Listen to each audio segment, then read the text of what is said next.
Hey y'all, happy Thursday. I'm not gonna lie, I almost did not make this live segment. I was gonna push the time back, but I I didn't want to do that. I know last week I went live a little earlier, and then the week before I think I pushed the time back. So I'm just trying to stick with the same time every week. But it's definitely been a challenge. But happy Thursday. I literally am just getting home. I didn't even bring all of my stuff in. I decided to stay at my boyfriend's house an extra day because last night it was a thunderstorm and I did not want to leave and drive home in a thunderstorm. So I ended up staying. And he's always like, "Oh, you could just leave in the morning." And I'm like, I never do that. Like, I take my time waking up. I have to make sure, my work stuff is situated. I wanted to eat breakfast, needed to do my morning routine. I can't just wake up and go, like, unless I have like an appointment. But other than that, like, I need to do all the things. I can't just wake up and go. I had to make sure all my stuff was packed. And of course, I still forgot stuff over there. I buy food and things when I'm over there, and I forgot my freezer foods. So annoying, but enough about my personal life. I'm excited to be here today. Hopefully, it won't take up too much of y'all's time. But we're talking about the second trait. So, in no particular order, but a couple of weeks ago, I did a live segment on the characteristics of a CEO stylist. And we started last week with patience. And now this week we're on persistence. So if you're on my mailing list, you've been receiving emails pretty frequently about each of these characteristics. And initially I was emailing every day, just about every day, breaking down each of the characteristics. But I probably should have waited on that. Because now each week, I'm walking through a different characteristic and I'm kind of like overlapping them. So yeah, I'm a figure it out. But anyway, I'm excited to go live today. And before we get into it, for those of you who don't know me, my name is Kristen Johnson. I'm the CEO and founder of Project Style University, where I help first generation personal stylists truly align or truly turn their love for styling into a profitable business. I do that through one on one coaching, group coaching, mentorship, and of course, these YouTube lives and YouTube videos.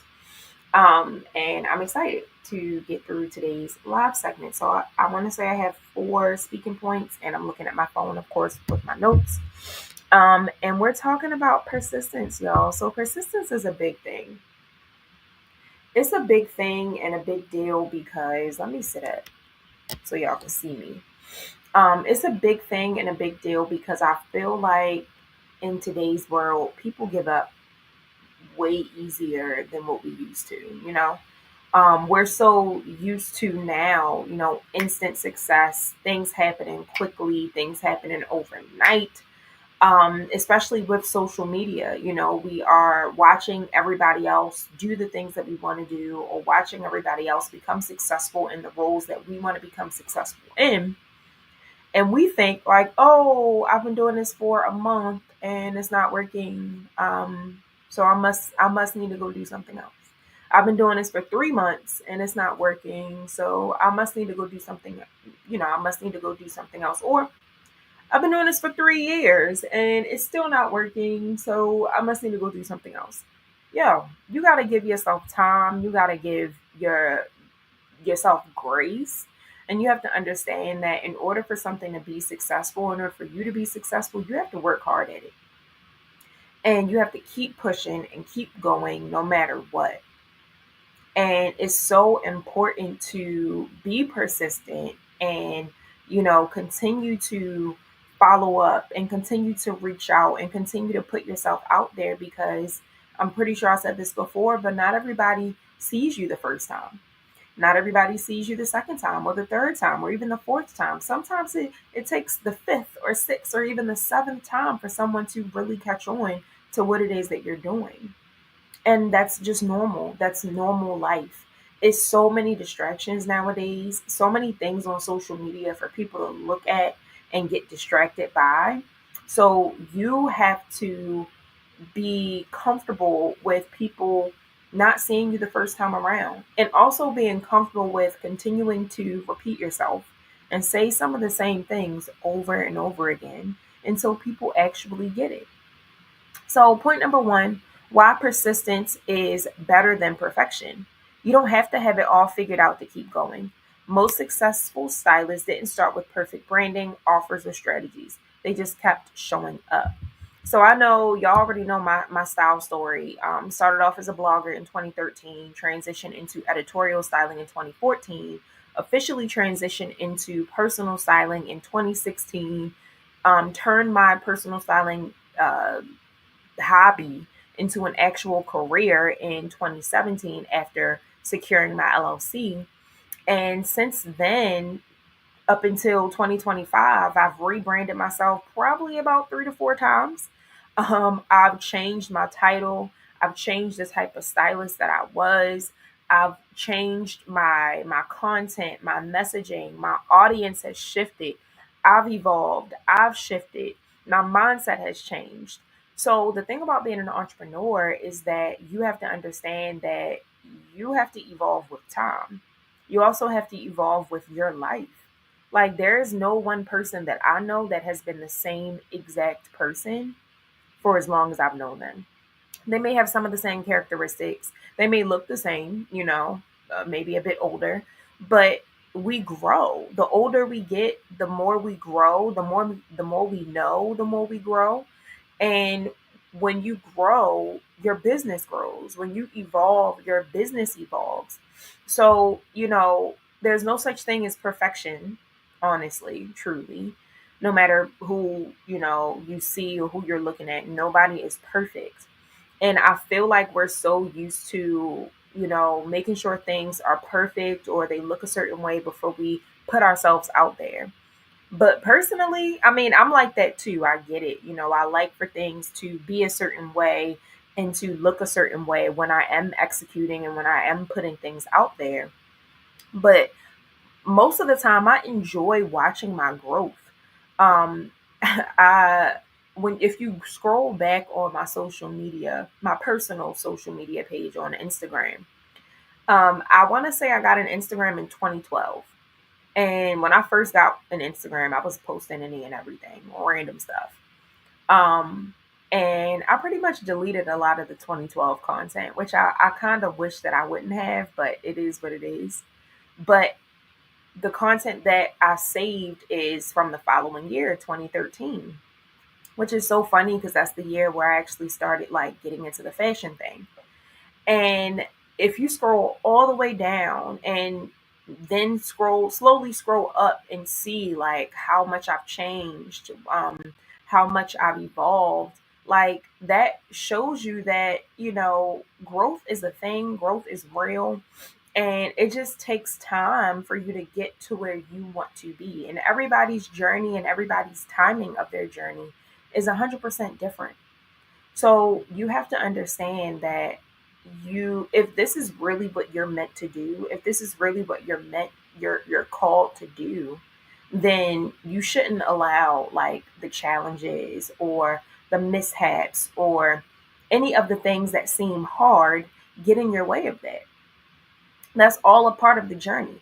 The hard things and the challenges are what makes you successful. The hard things and the challenges that we go through are what makes us successful in this industry. So look at some of your old work. Look at how you used to present yourself. Look at how you used to show up on social media and on your website and compare it to what it looks like now.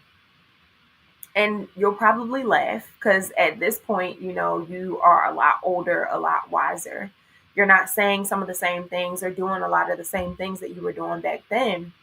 But back then, you probably thought you was doing everything right. You probably thought you knew everything. I know that's how I was. So I say all that to say, if you have not started yet, just start. There's no such thing as perfection. Just get the ball rolling, put yourself out there, and things will start making sense. Things will start falling into place. You have to first take a step, take the step, take a step first, And then we can talk about, evolving or refining that step that you took. But you have to take a step first.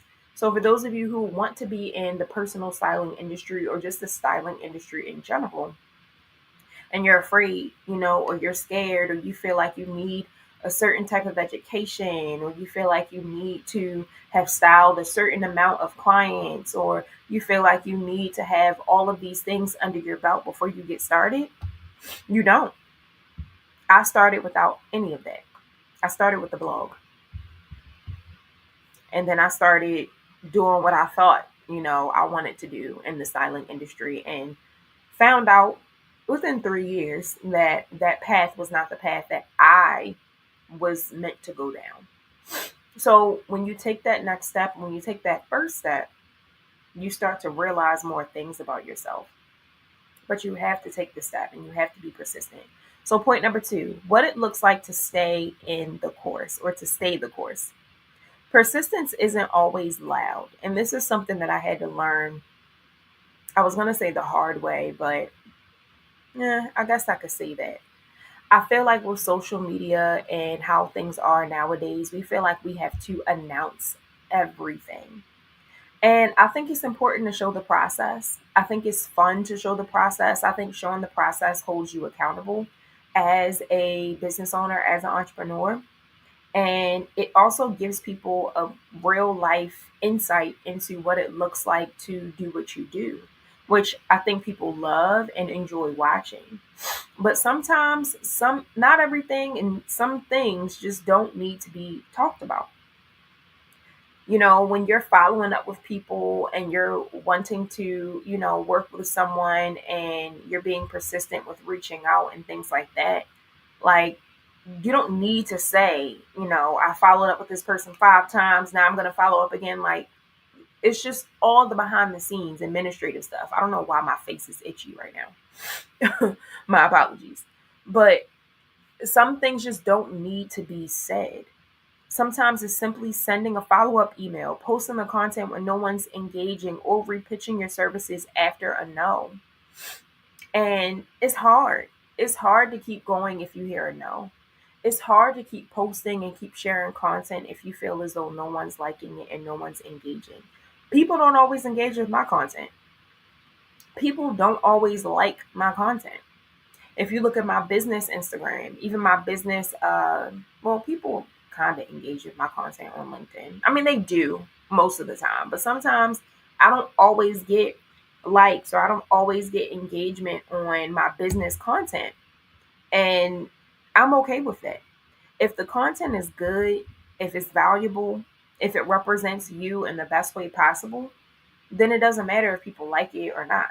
Like, that doesn't mean it's bad content if people don't like it. People maybe just haven't seen it. Maybe it was just overlooked. Sometimes you have to just blame things on the algorithm because that's just how things work. That's just how things are. And it's frustrating and it's annoying because it's like you're taking out all of this time to create this content. You're taking out all of this time to follow up with these individuals. You're taking up all of this time to create whatever it is or to work on whatever project you're working on, and you put it out and you don't get the reaction or you don't receive, the response that you feel as though you deserve. And not everybody's going to understand it. Not everybody is going to agree with what you do. Not everybody is going to see it the same way that you see it. And I'm talking to myself too, because a lot of the times I feel like I don't post certain things or I don't share certain things because I feel like people just won't get it. And I feel like I'm sometimes in a space where I'm always over explaining myself. And you never want to do that. Number one, you don't have to explain yourself to anybody. That's number one. And number two, if they don't get it, maybe it's just not for them. Not everything you put out is meant for everybody to understand. So just remember that persistence isn't loud. Like, the more you show up consistently, the more you show up for yourself and your business and your brand, the more people will see you and the more people will value what it is that you do. And make sure that when you are showing up that it is of value and it actually teaches somebody something. It enlightens people. It's something different from what everybody else is doing. And don't force being different. We're already different enough. We're already our own unique person. You don't have to force that. But I will say, if it's something different from what everybody else is posting and everybody else is sharing and what everybody else is doing, you have to stand by that and you have to be confident in that, which is another one of the CEO stylist characteristics, which we'll get to. But you have to be persistent no matter what, life looks like, no matter what happens, no matter any of that, because that's just all a part of the game. That's just all a part of this entrepreneurship game. So, number 4, overcoming setbacks without quitting. Overcoming setbacks without quitting. Kind of piggybacking off of what I said for number 2, things are going to happen that you may not like. You're going to experience things throughout your journey as a stylist, throughout your journey as an entrepreneur, that may not sit right with you. It may not make you feel good. It may be negative. I remember quite a few situations, but this situation I still think about. There was a woman who was interested in working with me. She booked a call, we connected, and she ended up moving forward with a lookbook. Now, this wasn't an actual offer that I promoted, but it was an option that people could choose before we actually started working together. This was pre-pandemic. And I was working with her and she enjoyed the experience. And she mentioned to me, she said, I'm actually working with a coach and I think y'all would be, I think y'all should meet. Like y'all could work together. I'm sure you can do exactly what you're doing for me for some of her clients because I am one of her clients and I'm sure it's other women who, will be interested in this service that you're offering. I said, great. Who is your coach? So this particular client mentioned her coach's name. While she was talking, I am a multitasker and I also like to think ahead. So as she was talking, I found her coach on LinkedIn, connected with her, and I said, all right, bet.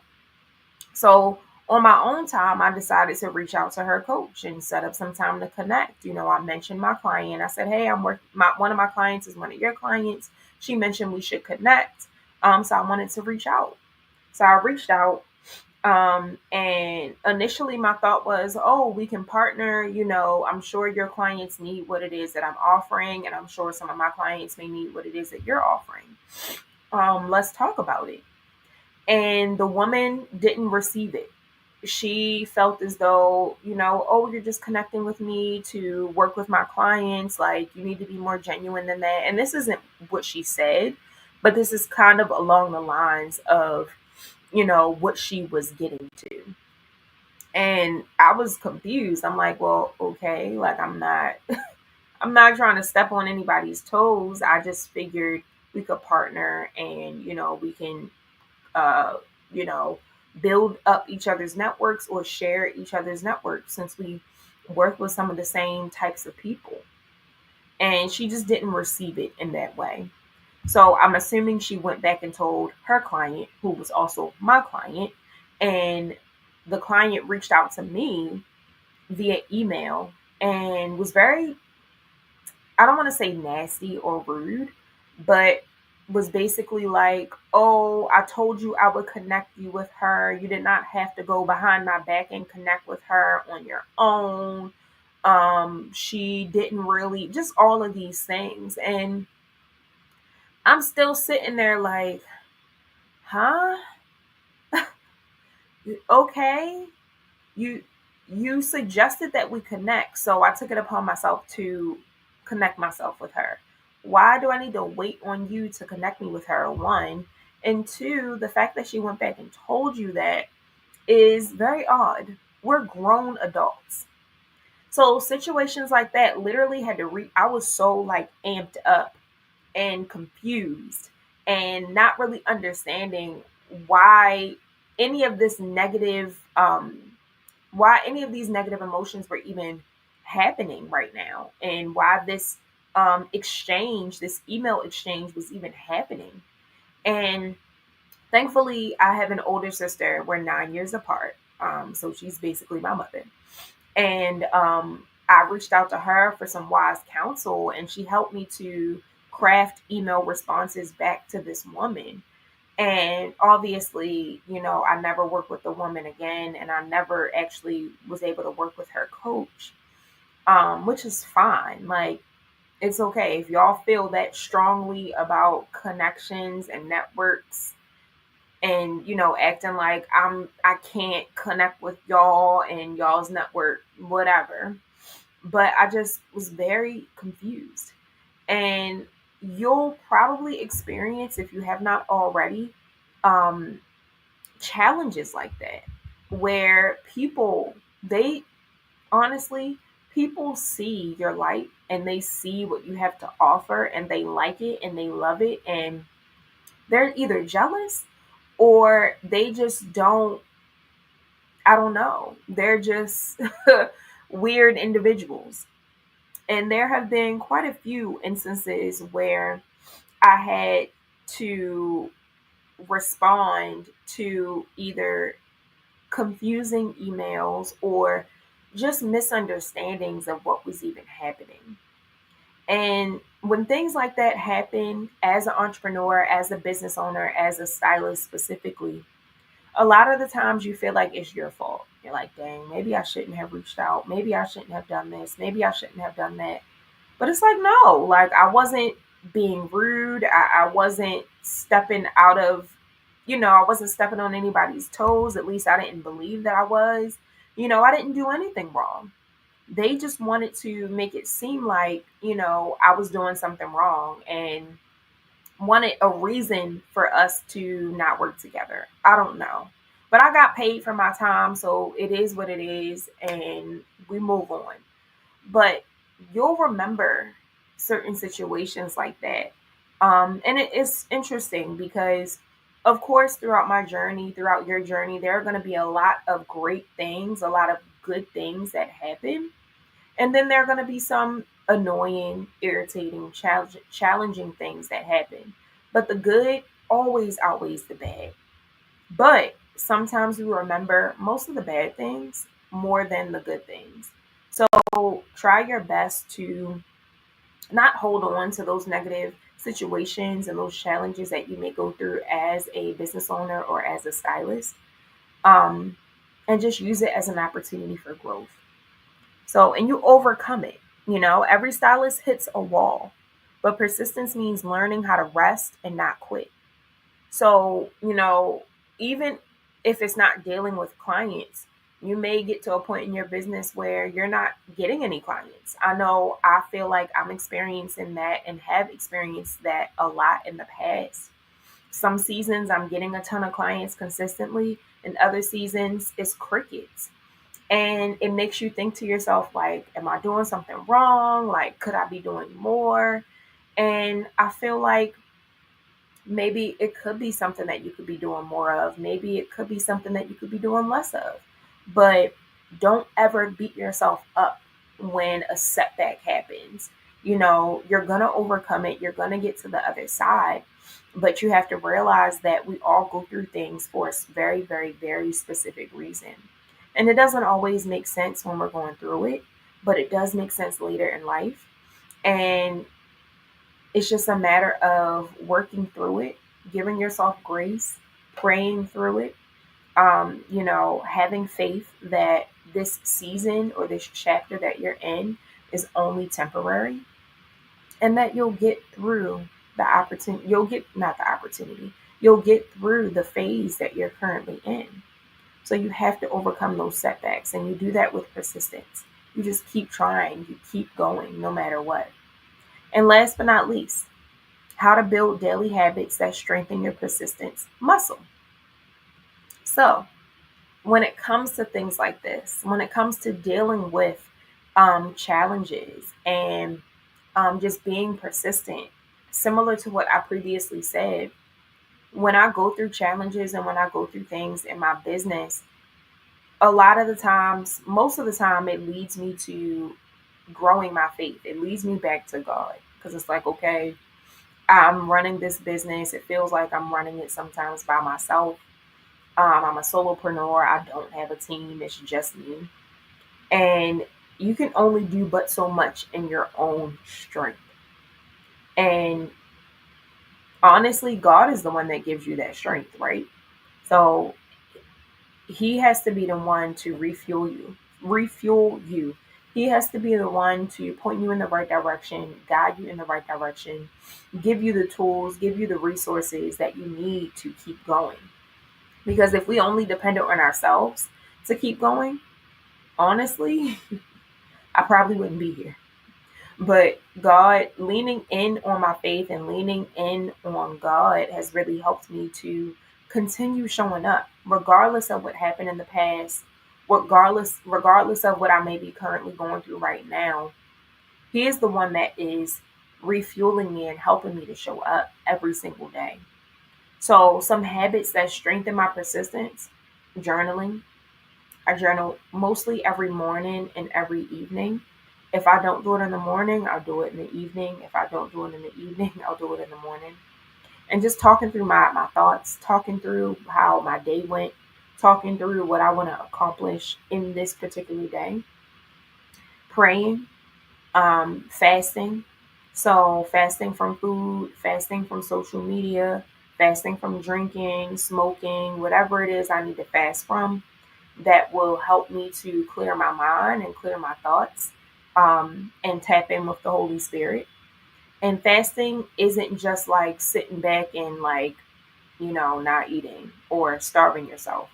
Like when you feel your stomach growling, when you feel like you want a drink, when you feel like, you want to do the things, hop on social media, do the things that you're fasting from, and you know that you can't because you're fasting, that's when you pray. That's when you open up your Bible. That's when you read your word. That's when you look at your old journal entries and encourage yourself and remotivate yourself. That's when you rest. That's when you take a break. One thing that I will say, if you don't take anything from this live segment, this is the one thing that I would encourage you to take. In order to stay persistent, you have to set boundaries too. So, in order to keep going and to stay motivated and to stay excited about this journey, you have to set boundaries. Sometimes, I don't always have the capacity to answer phone calls. I don't always have the capacity to talk to people all the time, all throughout the day.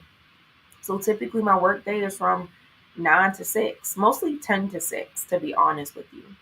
Anytime after 6:30, I don't want to host any meetings. I don't want to have any business phone calls. I'm not sending any emails. It's being scheduled until the next day. I'm not hosting any live segments unless I'm specifically, doing a workshop or a challenge or, something of that sort where it is after hours. But I don't really like doing any business stuff after like 6 o'clock, 6:30. Definitely on the weekends. I'm not doing a ton of business stuff. If I am doing business stuff, I'm doing administrative stuff, and it's stuff that's easy, stuff that could be scheduled, stuff that I actually enjoy. But like, I'm not recording any content on the weekends unless that's the only day that I have. It really has to be it really has to be a very specific reason for me to do something outside of the boundaries that I've set. So set boundaries, don't give everybody access to yourself, to your business, to your time.